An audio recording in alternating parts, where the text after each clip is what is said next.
Germanie, 100 ans après Jésus-Christ.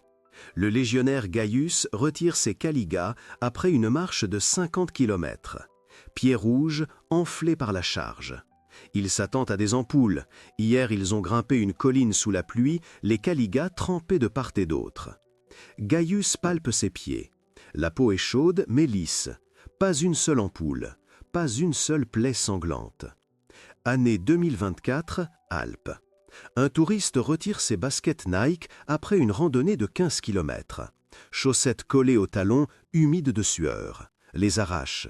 Sous la chaussette, une ampoule solide de la taille d'une pièce de monnaie. Le sang suinte à travers. Demain, marcher davantage sera une torture. 250 $ la paire. Amorti innovant, membrane respirante. Que savaient les Romains il y a 2000 ans? Comment 90 clous de fer dans des sandales ouvertes fonctionnaient mieux que la technologie moderne? Et pourquoi les chaussures fermées tuent les pieds alors que les caligas les maintenaient opérationnels mois après mois? Rome, 100 ans après Jésus-Christ. Front de Germanie. Le légat Marcus Ulpius Trajan reçoit un rapport. Les Daces ont percé la frontière à 180 km au nord. Déploiement immédiat d'une cohorte requis. Le centurion Lucius Cornelius aligne un manipule avant l'aube. 160 légionnaires serrent les lanières des caligas sur les chevilles, vérifient l'équipement. Chacun porte 45 kg sur un bâton de bois. Armure, glaive, pilum, outils d'entrancement, tente, ration pour 3 jours. Ordre, marche forcée, 50 km dans la journée. La colonne se déplace le long d'une route de gravier. Le soleil se lève, la chaleur monte. La poussière forme une colonne. Des milliers de pieds frappent les pierres à l'unisson. Le cliquetis des clous de fer des caligas sur le pavé s'entend à 1 km. Tous les 5 km, arrêt de 10 minutes. Les légionnaires boivent du vinaigre dilué dans leurs gourdes, resserrent les sangles de l'équipement. À midi, la marche devient une épreuve. La sueur inonde les yeux, la tunique colle au corps, les épaules brûlent sous les sangles. Les lanières des caligas entaillent les chevilles, laissant des marques rouges. Le jeune légionnaire Gaius trébuche. Le centurion aboie. « Tenez la formation !» La colonne ne ralentit pas. 5e heure de marche. La route monte, 300 mètres de dénivelé. Le sol glissant après la pluie d'hier. Là, les clous des caligas fonctionnent comme des crampons, s'enfoncent dans la terre, empêchent de glisser en arrière. Les légionnaires montent avec assurance, bien que chaque pas coûte un effort. Coucher du soleil. La colonne atteint la rivière, site de campement. Lucius commande « Halte !» Les légionnaires laissent tomber leur charge au sol. Gaius dénoue les lanières des caligas de ses mains tremblantes. Pieds rouges, enflés par la charge. Mais peau intacte, pas une seule ampoule. Les pieds brûlent de fatigue, mais ils sont capables de se lever demain et de marcher une distance égale. Le centurion parcourt les rangs. Qui boite? Qui ne peut pas creuser? Silence. Dans une demi-heure, les légionnaires creusent déjà un fossé autour du camp, installent les tentes, allument les feux. Dans une armée moderne, après une telle marche, la moitié des combattants seraient à l'infirmerie. Les Romains considéraient cela comme un service normal. Le secret n'est pas l'endurance surhumaine. Le secret réside dans une conception de chaussures oubliée depuis 2000 ans. L'aube sur le camp. Gaius se réveille au son de la buccina. Le corps endolori, mais la première chose qu'il regarde, ce sont ses pieds. Passe la paume sur les plantes, peau chaude, légèrement enflée, mais lisse. Pas d'ampoule. À côté est assis Marcus, vétéran avec 10 ans de service. Examine ses caligas à la lumière du feu. « Perdu 3 clous, marmonne-t-il. C'est normal. Tous les 100 km, tu en perds une douzaine sur 90. » Gaius prend sa caliga et examine la construction. Semelle, 3 couches de peau de taureau cousues à travers. Épaisseur de plus d'1 centimètre. Au-dessus, système ouvert de lanières enserrant le pied et le tibia jusqu'à mi-mollet. 8 à 10 lanières larges de 2 doigts. Toute la construction tenue par des nœuds, pas un seul clou dans la partie supérieure. Marcus montre comment enfiler correctement les caligas. Passe le pied à travers le tissage de lanières, serre les nœuds de bas en haut. Le cuir épouse étroitement la jambe mais ne serre pas. Entre les lanières restent de larges espaces. Tu vois, à travers on voit la peau du tibia. C'est la clé. Le pied n'est pas scellé dans un sac de cuir. Il respire. Il pointe les espaces entre les lanières. L'air passe à travers. La sueur s'évapore immédiatement. Scelle le pied dans un sac de cuir, en 1 heure à l'intérieur, ce sera comme un sauna. La peau humide et molle, la peau molle frotte. Le soir, des ampoules de la taille de pièces. Gaius se souvient des Germains de la cohorte auxiliaire qui portaient des bottes de cuir fermées style barbare. Après une semaine de marche, la moitié boitait. Les pieds mouillés à l'intérieur des bottes se transformaient en un gâchis sanglant. La colonne passe un ruisseau. Le centurion commande un court arrêt.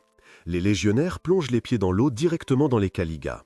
Gaius sent l'eau froide couler entre les lanières, laver la peau chauffée, rincer la poussière. Les caligas complètement trempés. Marcus, à côté, masse ses mollets. Tu peux mouiller les caligas autant que tu veux. L'eau s'écoule immédiatement par les espaces. Dans 1 heure, elles seront complètement sèches. Dans 1 demi-heure, la colonne repart.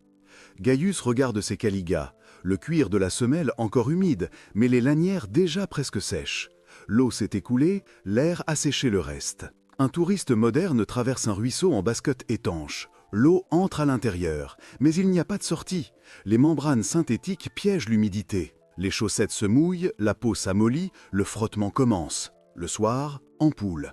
La caliga romaine résolvait le problème radicalement. Ne créez pas de barrière, laissez simplement le pied ouvert. Les fabricants modernes vendent des baskets respirantes pour 200 $. Gore-Tex, inserts en maille, perforation. Le marketing promet la ventilation, mais c'est un compromis. Le pied reste dans un sac de synthétique. Les Romains ne faisaient aucun compromis. Laissaient simplement le pied ouvert. Pas de technologie, pas de brevet, et cela fonctionnait mieux. Mais la construction ouverte n'est que la moitié de l'histoire. L'autre moitié réside dans ce qui dépasse de la semelle. Et là commence la vraie ingénierie. Romée, camp militaire près de Mogontiacum. Gaius se tient à la forge en regardant le faber de la Légion. Le forgeron forgeait des clous pour Caliga. Le marteau frappe le fer rougi, les étincelles volent. Chaque clou d'1,5 centimètre de long avec une large tête plate et une tige carrée.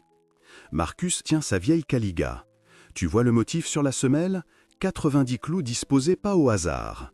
Dense sur les bords, tous les centimètres. Libre au centre, 3 doigts entre les clous. C'est de l'ingénierie. Il retourne la Caliga, pointe le doigt sur les bords. Les bords de la semelle sont la zone de contact. Les clous fonctionnent comme des crampons, s'enfoncent dans le sol, empêchent de glisser en montée, sur l'argile mouillée, sur les pierres. Gaius se souvient de la montée de colline d'hier, argile glissante. Mais les Caligas ont tenu à chaque pas. Et au centre, moins de clous, continue Marcus, parce que c'est là que tombe la charge de poids principale. Si le centre était plein de fer, ce serait dur comme de la pierre, meurtrirait les pieds dans les 10 premiers kilomètres. Il appuie le doigt sur le centre de la semelle, le cuir fléchit. Le cuir libre fonctionne comme amortisseur. À l'impact avec le sol, il se comprime, amortit une partie du choc. Les clous de bord maintiennent l'adhérence. Le cuir central amortit les vibrations. Les baskets modernes font l'inverse. Une semelle en caoutchouc épaisse isole complètement le pied du sol. Les fabricants promettent l'amorti, mais le pied ne sent pas la surface, les muscles se relâchent, la biomécanique naturelle est perturbée. Les Caligas romaines forçaient le légionnaire à sentir chaque pierre. Le pied travaillait activement, les muscles se tendaient, l'impact était distribué naturellement. Le faber tire un autre lot de clous finis du four. Chaque légion perd 10 000 clous toutes les 2 à 3 semaines de marche. Une légion, c'est 5 000 hommes. Chaque Caliga perd 10 clous par 100 km. Marcus prend une poignée de clous frais du faber, les jette dans une bourse de cuir. Le clavarium est arrivé hier, paiement pour la réparation des Caligas. Je vais acheter des clous pour 2 semaines à l'avance. Demain je m'assieds, j'enfonce dans les semelles tout ce que j'ai perdu. Sinon, dans 1 semaine, je boiterai. Le clavarium est un poste spécial du budget militaire. L'armée romaine comprenait. Les chaussures du soldat sont le fondement de l'aptitude au combat. La légion se déplace sur les pieds des légionnaires. Si les pieds échouent, la légion échoue. Alors l'État allouait de l'argent spécifiquement pour les clous. Les bottes militaires durent 1 à 2 ans, coûtent 150 $. Déchirez, jetez et achetez-en de nouvelles. Les Caligas duraient 500 à 1000 km, coûtaient 5 deniers, salaire hebdomadaire d'un légionnaire. Aujourd'hui, environ 100 $. Mais les Caligas étaient réparés avec des clous pour quelques centimes. Un clou, quelques as, une poignée de clous, 1 denier. Le légionnaire réparait ses chaussures lui-même en conditions de terrain.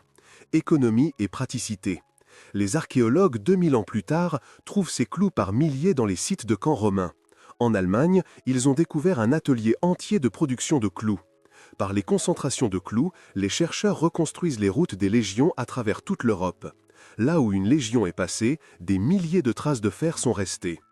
Marcus enfile sa caliga, se lève, frappe du pied sur le pavé de pierre.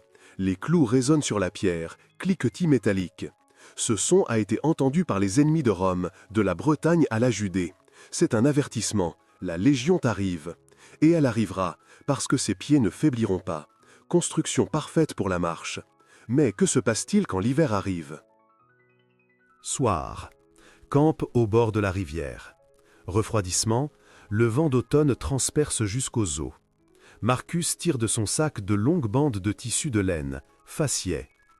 L'hiver arrive, on enroule des bandes de la cheville au genou, montre-t-il en enveloppant le tibia. La laine réchauffe, le vent ne passe pas. Mais les caliguets elles-mêmes, on ne les change pas. Même en Bretagne, même en Germanie en hiver, les légionnaires les portent. On ajoute juste les faciès. Les faciès s'ajustent étroitement sur les lanières, couvrent les espaces, mais n'étouffent pas la jambe. L'air circule encore entre les couches de tissu. Les Romains servaient sur le Danube, en Bretagne, dans les montagnes d'Écosse, là où les hivers tuaient les non préparés. Mais ils ne passaient pas aux bottes fermées. Gaius enroule les faciès sur ses tibias. Chaleur immédiate, le vent cesse de pénétrer. Mais le pied respire encore à travers les lanières ouvertes des caliguets. Le matin, Gaius enfile des caliguets sèches sur des pieds secs. Serre les lanières, vérifie les clous du doigt. Marcus à côté, 4e jour de marche, 3 jours de plus jusqu'à la frontière. Tes pieds tiendront-ils? Gaius regarde ses pieds, rouges, fatigués, mais sans une seule blessure. Ils tiendront. Ils ont tenu, parce que les caliguets travaillaient avec la physiologie du pied, pas contre elle. Stop. Vous venez d'entendre parler d'une construction qui a fonctionné pendant 400 ans. Mais voici ce que personne n'explique. Pourquoi ces chaussures si efficaces ont-elles complètement disparu? La réponse réside dans la façon dont la guerre elle-même a changé. 3e siècle, bataille d'Andrinople, 378 après Jésus-Christ. L'infanterie romaine subit une défaite catastrophique face à la cavalerie gothique. L'Empire change de stratégie. Le pari est maintenant sur la cavalerie, pas sur les légions. La cavalerie a besoin de bottes fermées pour les étriers. L'infanterie adopte les chaussures barbares, calceilles fermées. Les caligas passent à l'histoire. Pas parce qu'elles sont mauvaises, parce que la guerre a changé. Les légions ne marchent plus en profondeur en territoire ennemi, sur des milliers de kilomètres. L'armée se tient aux frontières, défend. Moins de campagnes, moins de raisons pour des chaussures de marche forcées. La connaissance oubliée au fil des siècles. Les chevaliers médiévaux portaient des bottes fermées. Les armées de l'ère moderne, bottes de cuir. 20e siècle, bottes de combat. 21e siècle, basket Gore-Tex. Mais 1800 ans plus tard, les reconstituteurs ont recréé les caligas à partir de découvertes archéologiques. Les ont enfilés, ont fait des marches de 30 km avec charge. Résultat, les pieds tiennent. La construction ouverte fonctionne pareil qu'il y a 2000 ans. Année 2015, Bretagne. Un groupe de reconstituteurs parcourt 50 km en caliga de reproduction. Résultat, 80% des participants ont des pieds sans ampoule. 15% ont des frottements mineurs, serrage incorrect des lanières. 5% ont des ampoules, nouvelle caliga, cuir parodé. Pour comparaison, groupe de contrôle en bottes de randonnée moderne. Après 50 km, 60% ont des ampoules. 30% ont des ampoules sanglantes. 10% ont des blessures graves nécessitant l'arrêt de la marche. La construction ouverte bat la fermée. Encore. Vous vous souvenez du légionnaire Gaius du début? Celui qui a marché 50 km et s'attendait à des ampoules? Voici la réponse finale. Pourquoi ses pieds sont restés intacts?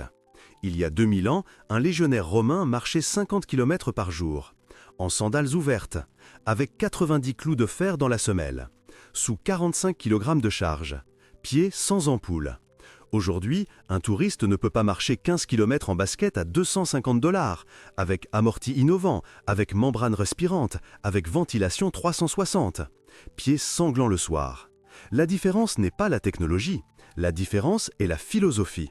Les Romains comprenaient, le pied doit respirer, laissez-le ouvert. Le pied doit sentir le sol, ne l'isolez pas avec de la mousse. La peau doit rester sèche, laissez l'eau s'écouler, ne la scellez pas dans un sac. Les fabricants modernes prennent un chemin différent, ferment le pied hermétiquement, ajoutent des membranes, promettent la ventilation, vendent pour 250 $. Et chaque année, des millions de touristes reviennent de randonnée avec des pieds ruinés, achètent de nouvelles baskets, espèrent que la prochaine paire sera meilleure. Et la solution existait il y a 2000 ans. Des trous dans les lanières, 90 clous, et la compréhension que la simplicité fonctionne. La prochaine fois que vous verrez une publicité pour des baskets avec une technologie respirante révolutionnaire, souvenez-vous, les Romains faisaient cela avec des lanières ouvertes. Pas de brevet, pas de marketing, pas de prix à 250 $. Et les légions ont marché dans ces sandales primitives de la Bretagne à la Perse. Ont conquis la moitié du monde. Tant que leurs pieds tenaient, l'Empire tenait. Parfois l'innovation est un retour à la simplicité. Parfois les anciens en savaient plus que nous le pensons.